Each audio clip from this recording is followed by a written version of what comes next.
barki yàlla damaa yërëm waa Barça ñooy football ñooy gagné ñooy dominer te duñ qualifié chaque année même chose da ngay jël rouge sa défenseur tayle la ñu gagné la nga toog nànk te ki la gagné du jël Ligue des champions bi non mais Barça nag neexul ba neexul yërëm naa leen ak seeni supporters match bi aller bi fa la lépp frankulaay rouge boobu c'était pas la peine Bayern jour mu dem dugali sax même chose comme li ma waxoon rek chaque année même chose ngeen war cee jàng mais du ngeen ci jàng malheureusement da ngeen bàyyi ba dernière minute dernier moment ngeen bëgg ne da ngeen di remontada à chaque fois am Atlético Madrid tamit dofut Diego Simon du ngeen ko tegal buuñaa boobu daay mu leen koy saaxe mu ñëwaat tey ngeen amaat rouge encore une fois gën a tayle seen bopp Eric Garcia seen bloc bi dafa haut de trop mooy waral équipe adverse yi dañuy am facilité am contre te bu ñu amee contre bu ñu leen xasee ba jiital leen rek ngay mën def faute te noonu la mujjee malheureusement pour vous les Catalans da ngeen a toog Maodo la may war à tout fait race moom xam naa ni Catalans dañ ko saagaan en tout cas vous avez dominé ce match mais vous parvenez pas à se qualifier et c'est malheureux pour vous Ligue des champions bi peut-être était à votre portée bu lu weesoo képp koo xam ne da nga bëgg iPhone qualité maanaam nga yor iPhone bëgg a dugal ba nga bëgg a jënd bu bees dama lay conseiller à nga woo kooku di sama global business nekk foofee ca Colobane numéro bi di 78 441 63 81 jaa ngeen jëf. Les Catalans waa Barça kaa la ñu waxtaan quoi Barça est éliminé mais je pense que Barça bii nii mënul woon gagner Ligue des Champions non c'est pas possible on peut pas gagner une Ligue des Champions avec une défense pareille Barça défense bi mu yor mënu si gagner Ligue des Champions c'est pas possible. du ma ne défenseur yi ñu yor xamuñu dara mais manière bi Barça bëgg jouer lañ mënul gagner Ligue des Champions mënuma comprendre ngay jël sa défense bëgg ko ak défense ligne haute bi pourquoi ça Barça loolu kese la ko Atlético mënoon dugalee. Atlético Madrid on savait tous que c'est pas une équipe qui joue Atlético Madrid bu ñëwee day jéem a taxaw défendre te Barça manière bu ñuy jouer pour nga contre ko dafa yomb trop et seen défenseur bu ñu jël ci carton rouge dafa yomb parce que ligne bi boo ko ajee attaquant bu demee dernier défenseur la faute day am carton rouge direct amul werante donc le Barça a un très grand joueur mën nañ ne sax le meilleur joueur du monde dans son effectif Lamine Yamal il fait tout il fait de très grands matchs mais derrière non lu ñëw day dugg mënoo def remontada avec une défense pareille Barça keroog waxoon naa leen ko équipe bu muy footballal yow jàppal ne Barça day encaisser tout moment parce que manière bi ñu bëgg footballer manière bi ñu bëgg défendre non loolu c'est pas possible. Mambo Barça éliminé nañ ko quart de finale Ligue des Champions quoi par Atlético de Madrid bu dee dëgg la quoi. Barça fan la ñàkkee match bi. Mambo match bi aller bi la ñàkkee match bi parce que match bi aller bi waru ko woon bett mais tey sax ils ont bien joué tel nañ dugg si biir match bi à la 4e minute Lamine Yamal dugal bii bu extraordinaire. te Ferran dolliwaat bu match bi à moment boobu noonu te sax avant sa Firmine sax di blessé sax boobu noonu Firmine am na fa benn occasion de. 3-0 muy balu 3-0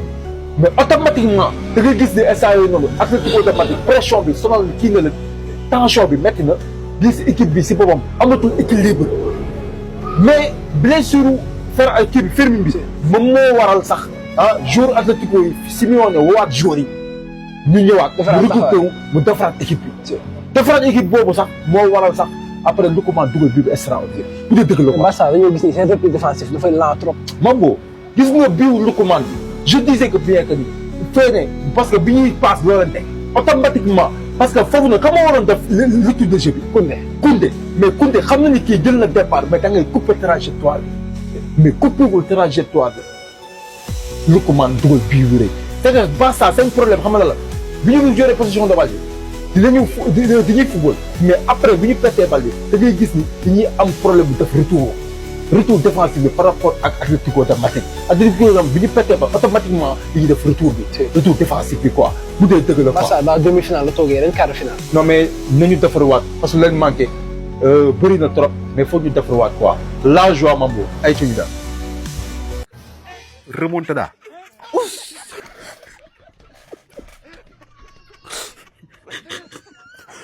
Les gars, voilà Barça éliminé. Bye bye Barça gars yi Barça toog na incroyable remontada. Non mais incroyable quel match mais Atlético ñoo mën défendre laa xawla wala xóot à chaque fois nii la quoi dañ koy bàyyi mu dugal ba mu dese ko benn but d'écart benn but kese saa yi samp si camp yi yow moom affaire bi du neex ba ma baal la li nga def tey affaire bi match bi victoire bi du neex ba ma jéggal li nga def tey 3e minute nga may Barça seen premier bi xullee bay perte bal bi si kaw kii dañ ko yónni. non mais voilà gars yi incroyable c'était un très bon match vraiment tey waa Atlético souffrir nañ Barça tey tegal na ko lu metti mais Atlético dañoo mën souffrir dañoo mën défendre incroyable quel joueur Lamine Yamal wop Barça luy seen problème tamit ak carton rouge Eric Garcia dernier défenseur mu laalati waa ji encore une fois incroyable Barça 2015 ak léegi ñaata at la sax gars yi kii wala leen ma ko si commentaire yi parce que Barça 2015 la gëj a jël Ligue des Champions kii wala leen ma ko ñaata at la sax. Pas de remontada malheureusement pour le FC Barcelone. Le Barça est éliminé de la Ligue des Champions par Atlético de Madrid. Ayca sama gars yi maa leen di jaar quart de finale retour de la Ligue des Champions FC Barcelone Atlético de Madrid au Wanda Metropolitano. Le Barça est éliminé de la Ligue des Champions. Barça nag amoon na début bu baax. Réussiroon na remonter 2 buts yu nga xam ne moom la ko Atlético dugaloon mais malheureusement la malédiction des cartons rouges le manque d'expérience ça s'est joué encore une fois sur des détails wax naa leen ko c'est le très haut niveau parfois ça se joue sur des détails le Barça a réussi le plus difficile muy lan revenir à 2 buts partout mais wax naa leen Barça li koy gën a rey mooy manque d'expérience mais li koy gën a rey aussi tamit ligne autom bi bokk na si pour man bi Barça réussir dugal 2 buts saa yi beneen match moo doon commencé yow tu es revenu à 2-2 c'est 0-0 c'est un autre match qui commence maintenant faudra être prudent et éviter d'encaisser sur les mêmes buts Barça nga ligne autom boobu noonu moo koy rey ci lay encaisser ay buts mais boo gisee chaque année muy jël carton rouge défenseurs yi muy jël carton rouge parce que noonu la défenseurs yi ils ne sont pas trop expérimentés te ligne haute bi bu gars yi dugalee profondeur défenseur bi bu langee mënul lu dul def faute wala mu bàyyi attaquant mu dem dugale ji moo tax Barça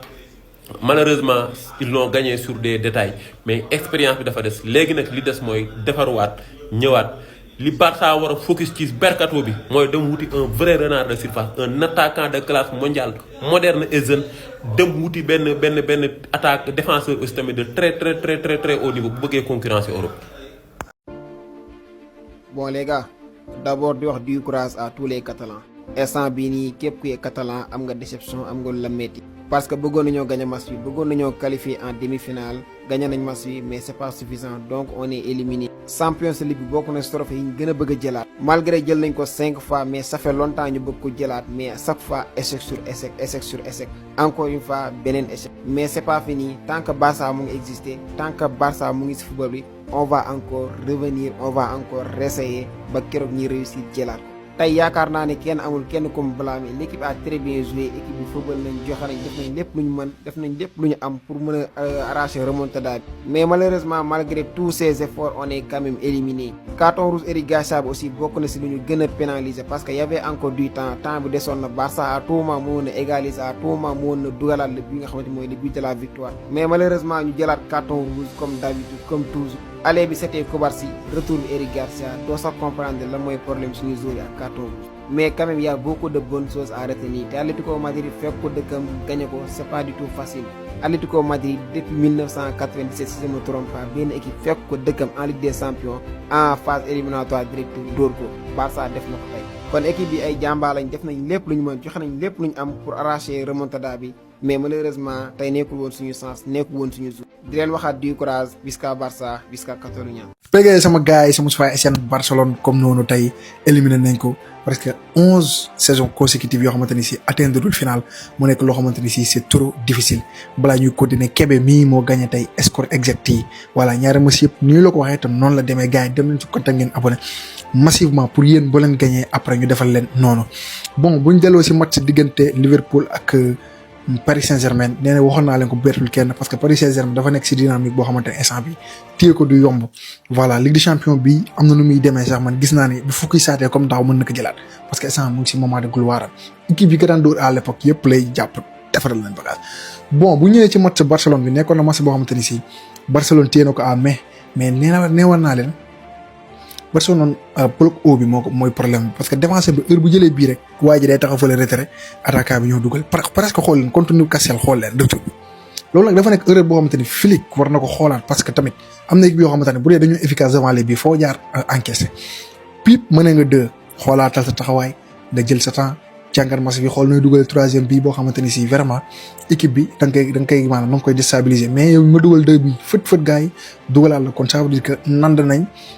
faay bi nga xamante ni si moo nekk ci sa défense bi bon bu dee Barcelone côté Barcelone ñëpp gée nañ voilà Lamine Yamal Dani Olmo moom sax lañ jox homme du match voilà mais défaite bu ñëwee moom da ngeen koy nangu ci côté boobu Atlético aussi tamit stratégie bi mu doon essayé marché na tenir na Barcelone dugal na ko yàq na match bi et puis jeex na quoi football la gars yi ngeen maanaam encouragé catalan yi aussi tamit merengue yi yéen suba xam naa ne yenn si catalan yi sax yéen nañ leen ngeen toog mais football la parce que ay rival ngeen de toute façon nekkoon na journée boo xamante ni journée bu neex la ci Ligue des Champions bi voilà acca sama gars yi le travail continue wax la ma si commentaire yi lan ngeen xalaat ci match bi incha allahu rabbi bu suba ak jàmm ñu def beneen analyse ci match yi war a am suba bon bu weesoo loolu sama gars yi yéen ñu bëgg a fay ko xaalis ci TikTok bi mën naa nekk faaw ngeen am bêta dañ la koy créer à 5000 soo ma teenee li leen laaj nga mën di fay comme ñëpp boo duggee sama profil da ngeen gis sama numéro mën nga ma contacter sur WhatsApp bu dee aussi da ngeen bëgg di seetaan match yi seen téléphone abonnement IPTV am na 1 mois 2 mois 5 mois 6 mois ba 1 an am nañ fi ay TikTok yu am doole pour wane li ngay yëngu wane li ngay jaay bu la soxalee rek sama numéro moo ngi sama profil publicité mën naa nekk wala collaboration ak gars yi léegi-léegi